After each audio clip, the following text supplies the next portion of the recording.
Bom dia a todos, muito amados irmãos e irmãs.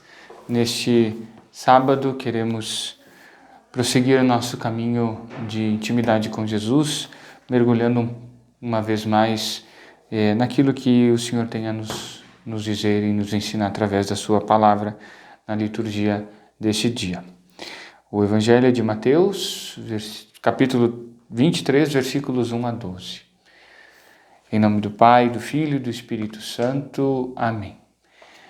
Vinde, Espírito Santo, e enchei os corações dos vossos fiéis, e acendei neles o fogo do vosso amor.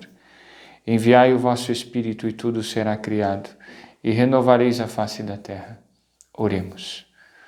Ó Deus, que instruístes os corações dos vossos fiéis, com a luz do Espírito Santo, fazei que apreciemos retamente todas as coisas, segundo o mesmo Espírito, e gozemos sempre de sua consolação. Por Cristo, Senhor nosso. Amém. O Senhor esteja convosco, Ele está no meio de nós. Proclamação do Evangelho de Jesus Cristo, segundo Mateus. Glória a vós, Senhor. Naquele tempo, Jesus falou às multidões e aos seus discípulos: os mestres da lei e os fariseus têm autoridade para interpretar a lei de Moisés. Por isso deveis fazer e observar tudo o que eles dizem. Mas não imiteis suas ações, pois eles falam e não praticam. Armam pesados fardos e os colocam nos ombros dos outros, mas eles mesmos não estão dispostos a movê-los, nem sequer com um dedo. Fazem todas as suas ações só para serem vistos pelos outros. Eles usam faixas largas, com trechos da Escritura na testa e nos braços, e põem nas roupas longas franjas. Gostam de lugar de honra nos banquetes e dos primeiros lugares nas sinagogas. Gostam de ser cumprimentados nas praças públicas e de serem chamados de mestre. Quanto a vós, nunca vos deixei chamar de mestre, pois um só é vosso mestre, e todos vós sois irmãos. Na terra não chameis a ninguém de pai, pois um só é vosso Pai, aquele que está nos céus. Não deixeis que vos chamem de guias, pois um só é o vosso guia, Cristo. Pelo contrário, o maior dentre vós deve ser aquele que vos serve. Quem se exaltar será humilhado, e quem se humilhar será exaltado.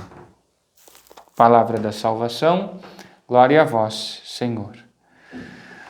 Amados irmãos e irmãs, vemos que aqui Nosso Senhor nos apresenta uma série de ditos bastante duros contra os mestres da lei e os fariseus. Mateus aqui coloca como que uma chamada a catequese contra a hipocrisia, justamente por serem as dos fariseus e dos mestres da lei, atitudes meramente exteriores. Então, tinham um comportamento ou uma aparência de homens de Deus e fiéis, mas no final das contas, justamente o seu comportamento era contrário. Eram ações meramente feitas para que os outros vissem, né? E por isso nós, então, temos essas várias disputas e contendas de Jesus com os fariseus, com os chefes do povo, e nós sabemos que, historicamente, isso foi um dos elementos que contribuiu para a morte do Cristo. Sabemos que, teologicamente, e a verdade aqui mais absoluta é que a morte do Cristo foi causada pelos nossos pecados, né? Mas ali, historicamente, esses nossos pecados, então, vão justamente tomando corpo e lugar na história através também desses embates. Nós nunca podemos perder de vista isso, né, amados irmãos e irmãs? A morte de Nosso Senhor, ela tenha como causa primeira e principal, essencial, o meu pecado. Não o pecado lá do fariseu, do mestre da lei, etc. Não, mas é o meu. Por quê? Porque Nosso Senhor morreu por mim, pelos meus pecados. Morreu para me salvar. Então, senão, nós caímos num isentismo e nos afastamos desse mistério e, consequentemente, nos afastamos da salvação. Mas, voltando aqui ao nosso Evangelho, uma reflexão que nós podemos fazer, e que é muito importante, é acerca dos sinais. Vejam, porque os fariseus, eles faziam ações que podemos julgá-las talvez corretas, mas o problema está em que faziam só para serem vistos pelos outros. Gostavam dos lugares de honra e tudo mais, depois gostavam de ser chamados de mestres, ser cumprimentados, usavam faixas largas com trechos da Escritura, etc, etc. Ou seja, trazer consigo, por exemplo, os sinais da Escritura, os trechos da Escritura, nós talvez poderíamos nos referir, para atualizarmos um pouco, trazer consigo a cruz, a medalha de Nossa Senhora, a medalha de São Bento, outras coisas, sei lá, na missa, a fitinha do apostolado da oração, essas coisas todas, né? Não, o problema não está aí, ou para o padre trazer a batina, para a freira usar o hábito, enfim, ou usar o clérigma. O problema não está nos sinais. O problema é quando eles são vazios. Quando aquilo que, por exemplo, aqui a batina do padre, quer dizer, é uma mortalha, uma veste de morte.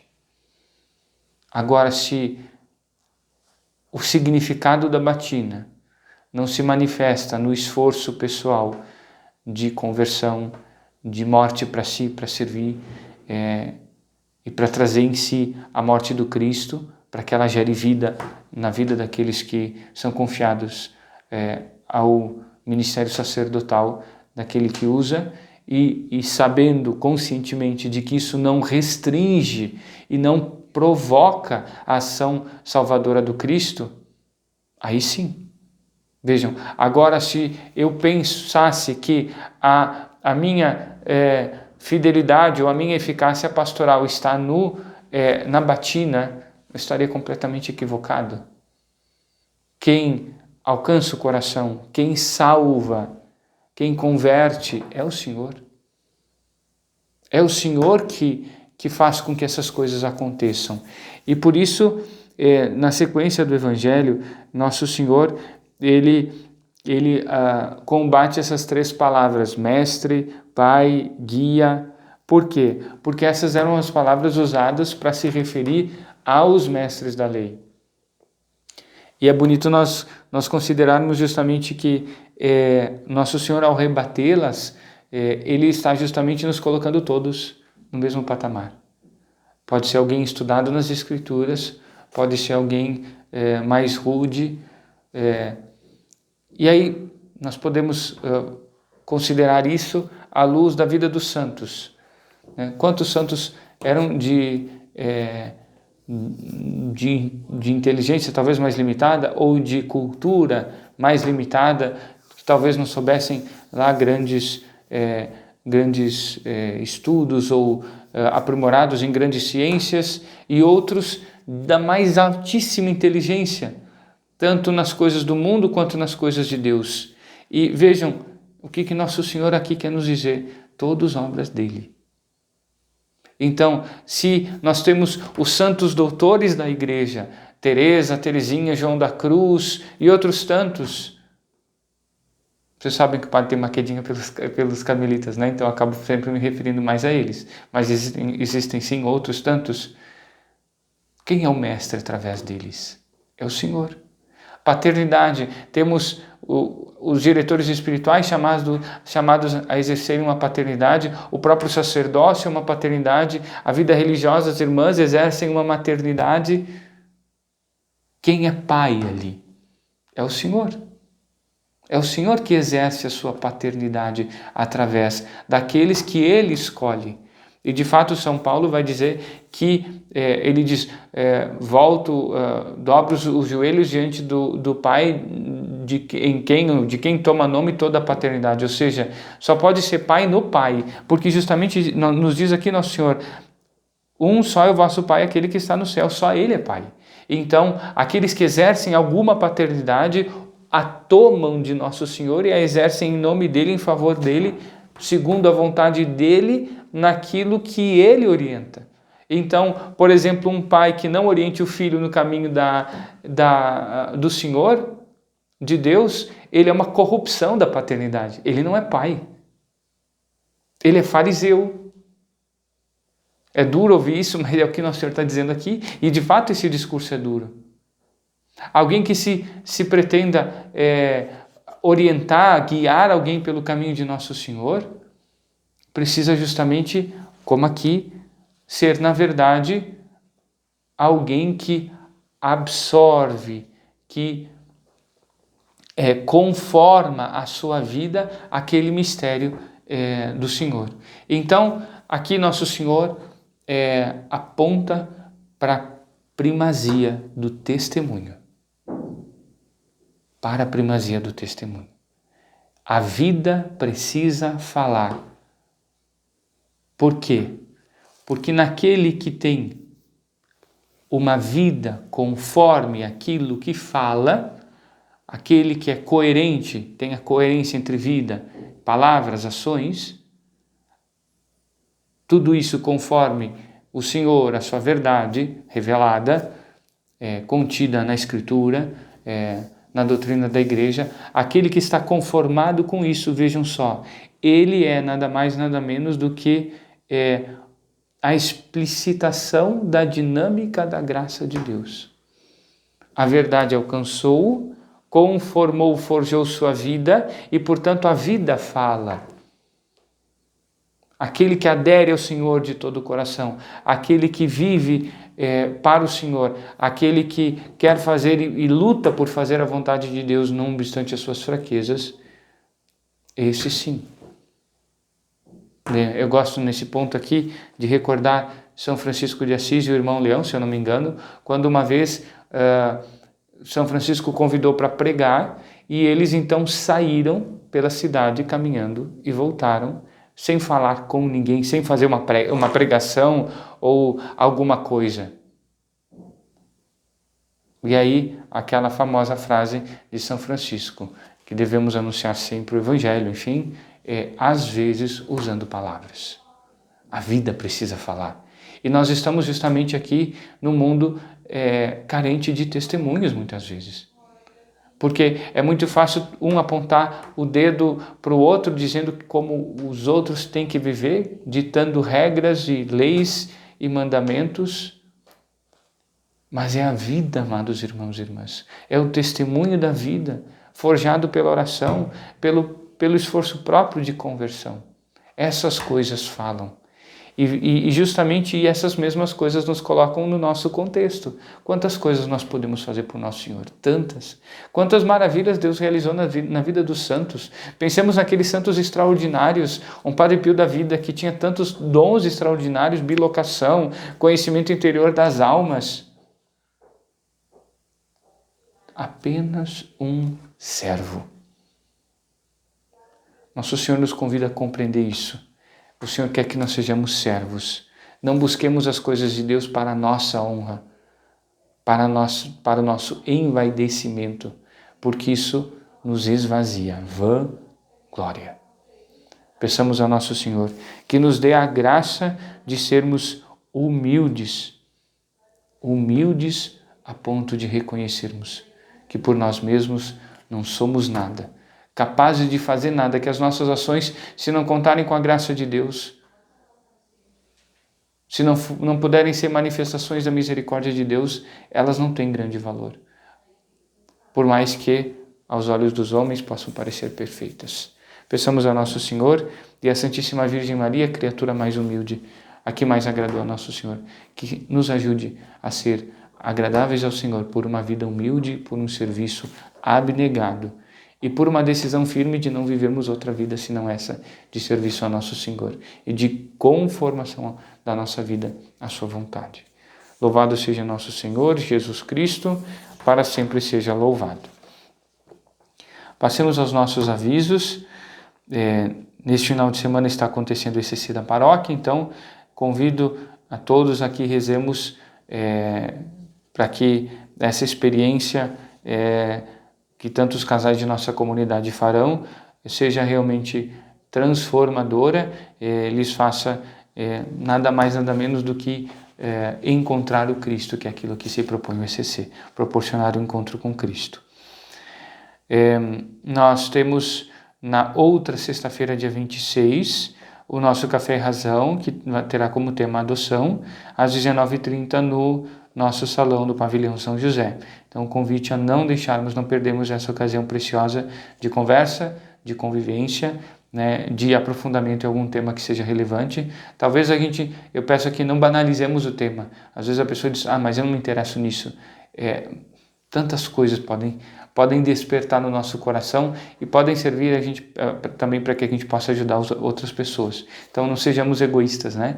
Busquemos, e o Café e Razão não é só o tema, mas é muito mais do que isso também. Então convido todos a que aproveitemos dessa ocasião. É a nossa formação paroquial, né? O tempo de deixarmos um pouco outras coisas para também nos alimentarmos com a verdade e também absorvermos um olhar autenticamente cristão diante de tantas realidades do nosso tempo e do nosso mundo. No primeiro final de semana, agora de setembro, nós teremos, se não me engano será só no domingo, o Retiro de Cura e Libertação. Vai ser no nosso Salão São José e as inscrições podem ser feitas com a Verinha. Quem não tem o contato dela pode nos procurar aqui na Secretaria da Paróquia. Também naquele final de semana, na Paróquia da Várzea, nós teremos o encontro para casais de segunda união, Bom Pastor.